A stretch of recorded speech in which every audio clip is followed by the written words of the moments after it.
আচ্ছা, আর যেটা হলো, যেটা বলতে চাইছিলাম সেটা হলো, একজন ভাই বলেছিল আপনার একটা প্রতিবেদন দেখে সম্ভবত সে করেছিল যে 25 লিটার 30 লিটার দুধ আমরা বলে থাকি, আসলে এটা কতখানি সত্য? আপনি যেটা বলেছিলেন তারা। আমি তো বড় কোনো খামারি না, মানে অত বড় আমার এটা ব্যবসাও না আমার বিক্রি করা। আমার খামার থেকে আমি গাভী বিক্রি করব বা বকনা বিক্রি করবো, এটা কিন্তু আমার ব্যবসা না। কারণ আমি এইবার শুধু ওই মানে কুরবানিতে গরু বিক্রি করার পরে টাকা না পাওয়ার কারণে আমার কয়টা গরু বিক্রি করতে হয়েছে। হ্যাঁ, যেটা হচ্ছে সুন্দরীর বোন, সুন্দরী আমার গাভী ছিল। হ্যাঁ, সুন্দরীর বোন সুন্দরী, তারপরে সুন্দরীর হচ্ছে এই মেয়ে, এই কয়েকটা আমি বিক্রি করছি। বুঝছেন, আমি নিরুপায় হয়ে বিক্রি করছি।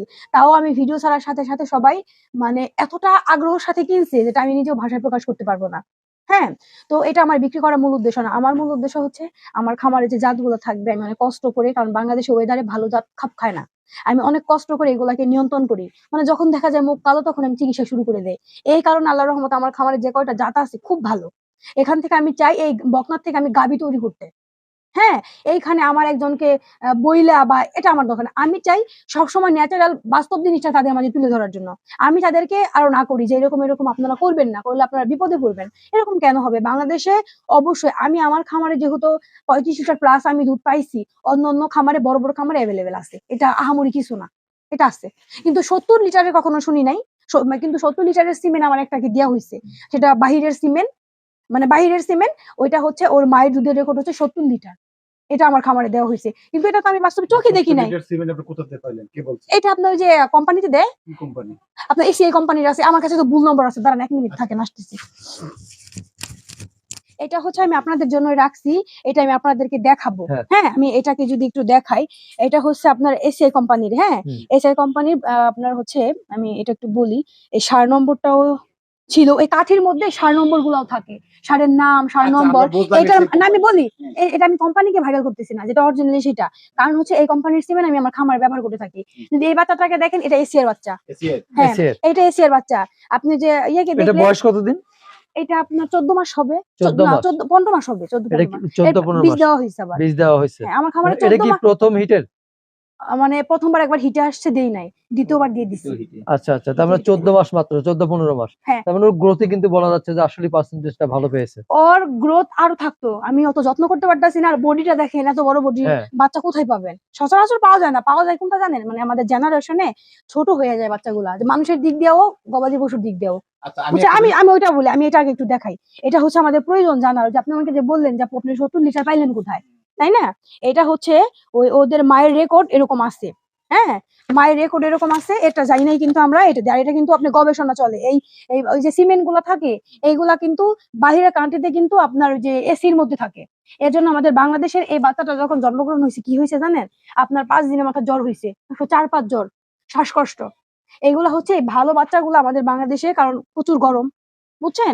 এই জন্য এগুলো সমস্যা হয়। তারপরে এই যে এটা এটা দেখেন, এইটাও মানে ওই যে আমি যে সিমেন্টটা দিছি না, ওইটা হচ্ছে বাচ্চা হইলে যে না এইটা হবে না, এটা হবে, এটা হবে। আমি ওই যে কাঠি যে আমি করছি না, পরে ভাই আমাকে বলছে, আমি বললাম 4 নম্বর ছিল আপনার, মেবি হিলিক্স, হিলিক্স না কি জানাটা ছিল, আমার কাছে কাঠি ছিল, এখন তো ওটা রাখি নাই আমি। পরে বলি কি, যদি ওইটা বাচ্চা হয়, যদি বাবারটাও পায় মায়েরটাও পায়, এরকম আসবে। এর জন্য এটা আমি নিয়ে আসছি। আমি কইতে ভাই আমাকে এটা দিয়ে আমাকে দিয়ে দিছে, তুমি এটা দেখাতে পারবা।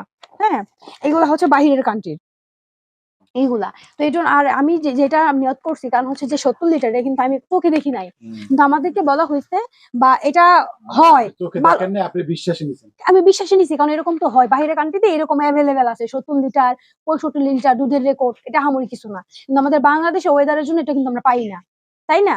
তো এর জন্যই আমি নিয়ত করছি যে আমার খামারে যেহেতু বাংলাদেশের ওয়েদারের সাথে খাপ খাওয়ানো একটা বাচ্চা 35 লিটার প্লাস করছে, হ্যাঁ, তাহলে ওরে নিয়ে তো আমি স্বপ্ন দেখতেই পারি, কারণ এটা তো আমার রেকর্ড আছে আমার কাছে। স্বপ্নরাজটা কি এশিয়ার বীজ? স্বপ্নর লাস্টটাও এশিয়ার বীজ, এশিয়ার ছিল। এশিয়ার ও ছিল আপনার 93 এর বাচ্চা, 93 এর বাচ্চা, ও ছিল 93 এর বাচ্চা। হ্যাঁ, আমার যতটুকু মনে পড়তেছে 93 এর ছিল, আমার ভিডিওতে দেওয়া 93। আর ওকে আমি আবার পার্সেন্টেজ বেশি দিছিলাম, আরো বেশি দিছিলাম, দ্বিতীয়তে আরো বেশি দিছিলাম, কত মনে পড়তেছে না অ্যাকচুয়ালি, আমি এরকম দিছিলাম। হ্যাঁ, তো এটাই হচ্ছে এর জন্য আমার স্বপ্নরাজকে নিয়ে এই হচ্ছে আমার প্ল্যান। তো এই যে যারা একটু দ্বিধাদ্বন্দ্বে ভোগে, যেসব ক্ষুদ্র ছোট খামারিরা, বিশেষ করে প্রবাসী যারা গরু লালন পালন করতেছে, তো তারা প্রতিনিয়ত নাকি এরকম মানে প্রতারণার শিকার হচ্ছে। যে গতকালকে খুব আক্ষেপ করে বলছিল যে ভাই আপনারা প্রতিবেদন করেন 20 লিটার 25 লিটার বলতেছেন, আসলে বাস্তবে পাচ্ছি না। সেই শুভাকাঙ্ক্ষী বা সেই ক্ষতিগ্রস্ত যারা হচ্ছে তাদের উদ্দেশ্যে কি বলবেন? এরকম তো মেসেজ আমার কাছেও আসে, দিন থেকে যদি রাত পর্যন্ত যদি ফোন আসে, আবার চিকিৎসার জন্য আসে কয়েক হাজার, কয়েকশো ফোন আসে শুধু এই সমস্যা কান্নাকাটির জন্য। একটা আপু, আমি ওনার ঠিকানাটা দিতে পারতেছি না, 3টা গরু কিনছে 2,55,000 করে, বলে দিছে 17-18 লিটার করে দুধ হবে। হ্যাঁ, সে 4 লিটার করে দুধ পেতেছে। হাই রে কান্না আমার কাছে। পরে আমি এই কথাও বলছি, আপু ওই খামারির কি আপনি ঠিকানাটা আমাকে দিতে পারবেন? খামার ঠিকানাটা আমাকে দেন, আমি চেষ্টা করবো আপনাকে অল্প হলেও ড্যামারেজটা দেওয়ার জন্য, কারণ এরকম তো ঘটে না। 2-1 লিটার এই দিক সেদিক হইলে একটা কথা, 2-4 লিটার হইলে, কারণ এক জায়গা থেকে আসছে একটা বিষয় আছে, কিন্তু যেইখানে 4 লিটার কোথায় আপনার 17-16 লিটার, কত ডিফারেন্ট, একটা খামারি বাঁচবে? পরে বলে, আপা আমি তো কোনো বড় কোনো খামার থেকে মনে হয় বলছে কিনি নাই, আমার কাছে ওই ঠিকানাটা নাই। পরে বলছি আমার কিছু করার নাই তাহলে। হ্যাঁ, এটা এরকম অনেক আমি আরেকটা ঘটনা যদি বলি, বললে সে ভিডিওটা দেখে বুঝতে পারবে, আমি তার নাম প্রকাশ করছি না। সে কুরবানির সময় একটা গরু কিনছে তার কাছ থেকে নেটের মাধ্যমে, একটা ভাই নেটের মাধ্যমে কিনা, পরে বলছে সে বাচ্চাটা নাকি লাম্পি স্কিন ডিজিজ, যে মাঝে একটা ভাইরাস হয়েছিল, ভাইরাসে নাকি মারা গেছে। তো মারা গেলে এটা তো তার কর্তব্য যে সে তাকে দেখানো বা তাকে বলা যে ভাই আপনার বাচ্চাটা মারা গেছে বা অসুস্থ, তাইলে সেটা তাদের মধ্যে একটা ব্যবস্থা হবে, তাই না? সে বলে না এগুলা। বা আমার খামার থেকে যদি আমি বিক্রি করি, সেটা অসুস্থ হইলে কিন্তু আপনি কিনলে কিন্তু আপনাকে আমার জানানো কর্তব্য, নাহলে আমার নিকটস্থ চেয়ারম্যান আছে, একটা লিখিত আমি রাখবো। আর এটা ঝামেলা হইতেই পারে, কারণ সব টাকা পরিশোধ করে দিছেন, তাই না? পরে কি করছে, ওনায় কিছু বলে নাই। কুরবানি গেছে কয় মাস, গত 1 মাস আগে সে আমার কাছে আসছে, আসার পর বলতে, আপা এরকম এরকম ঘটনা, অনেক কাঁদছে আব্বার কাছে ফোন দিয়া। পরে বলছে আচ্ছা আসতে বলি আব্বা, কথা বলে দেখবো নি। ওনার কথা শুনলাম, পরে লোকটার আমি ফোন দিলাম যে ভাই এরকম এরকম কথা, আমি কি বলতেছি। পরে আমাকে চিনতে পারছে, বলে বোন আমি তোমার বাসায় গেছিলাম। আমি বলছি, আচ্ছা ঠিক আছে। পরে বলছে ভাই এই ঘটনা কতটুকু সত্য? কয় হ্যাঁ সত্য, আমার কাছে তো মিথ্যে বলে না, এক ফোঁটা মিথ্যে বলে না। বলছে সত্য? আমি তো ওনার কি টাকা দিছেন, এই গরু দিছেন? কয় না। আমি কই টাকা ফেরত দিছেন? বলছি কি না। পরে মনে হয় বললাম যে ভাই আপনিও হয়তো বা ক্ষতিগ্রস্ত, বুঝানো তো লাগবে, আপনিও ক্ষতিগ্রস্ত, যে কিনছে সেও সাধারণ মানুষ, এখনো তার বউ জানেই না যে এই জিনিসটা এরকম হয়ে গেছে। কারণ বউর কাছে শুনলে বউ আবার মারবে দুইটা ওনারে। গরিব মানুষ, স্বর্ণমর্ণ বন্ধক মন্ধক দিয়া নাকি এরকম করছে। পরে হচ্ছে, পরে বলে কি আপা এটা নিয়ে আর কিছু দরকার নাই, আপনি আমাদের পাশাপাশি আপনি হচ্ছে আসেন, আইসা আমার খামারে যারা বাচ্চা আছে, সে বড় ব্যবসায়ী, বাচ্চা আছে, আপনি এখান থেকে একটা বাচ্চা বাইসা তারে দিয়ে দেন। এটা কিন্তু সুন্দর কথা বলছে সে, কিন্তু ফার্স্টে কিন্তু তার ফোনে রিসিভ করে নাই। আচ্ছা, এটা একটা সমাধান হয়েছে, সমাধান করে দিছি, কিন্তু আল্লাহর রহমতে আমরা চাই যে আমরা যেন কোনো খামারি যেন এইরকম প্রতারণায় না পড়ি। যারা যে বলেন 17 লিটার বলে বলেন, হ্যাঁ হ্যাঁ 4 লিটার হয়েছে। আচ্ছা, এই গাবি গরু কেনার আগে মানে যদি যাচাই কিভাবে করবে যে সঠিক যে আচ্ছা এই জিনিসটা আমি বলি, এটা হচ্ছে যারা জানে দুইটা না। কথা বলি, যারা জানে না অনেকে গরু চিনি খাওয়ায়, এগুলো আমি বলে দিই তো, কারণ আমার কথা যেটা সত্য সেটা বলবো না কেন, এটা আমাদের বোঝা উচিত। গরুরা চিনি খাওয়ায়, চিনি খাওয়াইলে দুধ বেশি হয়, কিন্তু দুধের রংটা একটু চেঞ্জ আসবে এবং পাতলা হবে দুধটা। বুঝার অনেকে বুঝে না, বলে বড় গরুর দুধ একটু পাতলাই হয়। কখন খাওয়াইলে কতক্ষণ পরে দুধটা বেশি আসে? আপনি ধরেন যে কালকে যদি পার্টি আসে, এটা তো আমার জানাই থাকে, আজকে খাওয়াই দিব আমি, ডাবল ডোজে কয় খাওয়াই দিব। ঘন্টা আগে খাওয়াইতে? কয় ঘন্টা কি বোকার, কালকে আসবে আজকে খাওয়াই দিলাম 2-4 ঘন্টা।